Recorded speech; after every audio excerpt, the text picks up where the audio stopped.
ಯಾರ ಹತ್ರ ಕಳಿಸ್ಬೇಕಣ್ಣ ಇವತ್ತು ಕಟ್ಟಕ್ಕೆ ಏನಿಲ್ಲ ಅವನು ನಾನು ಹೇಳ್ತೀನಿ ಬರ್ಕೊಂಡು ನೀವು ಡೆಲ್ಲಿಗೂ ಕೂಡ ಡೆಲ್ಲಿಗೆ ಹೋಗ್ತೀರಾ ಅಂತ ಒಂದು ಸುದ್ದಿ ನಿಜಾನೇ ಸರ್? ತಮ್ಮ ಜೊತೆ ಒಂದಷ್ಟು ಜನ MLA ಗಳು ಕೂಡ ಬರ್ತಾರೆ ಅಂತ.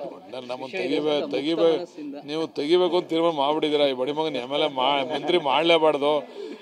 ಏನ್ ನಮ್ಮ ಹಣೆ ಬರೋನೋ ಏನೋ. ಒಳ್ಳೆ ಟೈಮಲ್ಲಿ ನಮ್ಮನ್ನ ನೀವು ಮಾಧ್ಯಮದವ್ರು ಕಟ್ಟಾಕಕ್ಕೆ ಮಾಡ್ತಾ ಇದ್ದೀರಾ. ಅಲ್ಲ, ಇನ್ನೂ ಅದ್ರ ಬಗ್ಗೆ ತೀರ್ಮಾನ ಆಗಿಲ್ಲ. ಸಖತ್ ಖಾರ, ಬಣ್ಣ ಮತ್ತು ರುಚಿ ಆಚಿ ಚಿಲ್ಲಿ ಪೌಡರ್. ಯಾರು ನಮ್ಗೆ ಹೇಳಿಲ್ಲ, ಹೋಗಿ ಅಂತಾನೂ ಹೇಳಿಲ್ಲ. ಏನೇನು ಬೆಳವಣಿಗೆ ನಾವು ವಾಚ್ ಮಾಡ್ತಾ ಇದ್ದೀವಿ. ನೋಡೋಣ, ಇದು ಇನ್ನೂ ತೀರ್ಮಾನ ಹೋಗ್ಬೇಕು ಅಂತಕ್ಕಂಥ ತೀರ್ಮಾನ ಇನ್ನೂ ಆಗಿಲ್ಲ. ಅಲ್ಲ, ಅದು ನಮಗೆ DK ಶಿವಕುಮಾರ್ ಅವರು ಎಲ್ಲರೂ ಕಟ್ಟಾಕಿದಾರಲ್ಲ.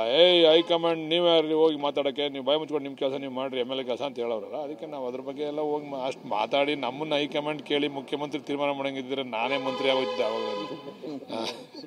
ನಮ್ಮ ಕಥೆನೇ ನಮ್ಗೆ ಹಾಕೂತದೆ. ಮಂತ್ರಿ ಆಗೋಕ್ಕೆ ಒದ್ದಾಡ್ತಿದ್ದೀವಿ. ಇನ್ನು ಹೈಕಮಾಂಡ್ಗೆ ಹೋಗಿ ಮುಖ್ಯಮಂತ್ರಿ ಮಾಡೋಕ್ಕಾಗ್ತದ?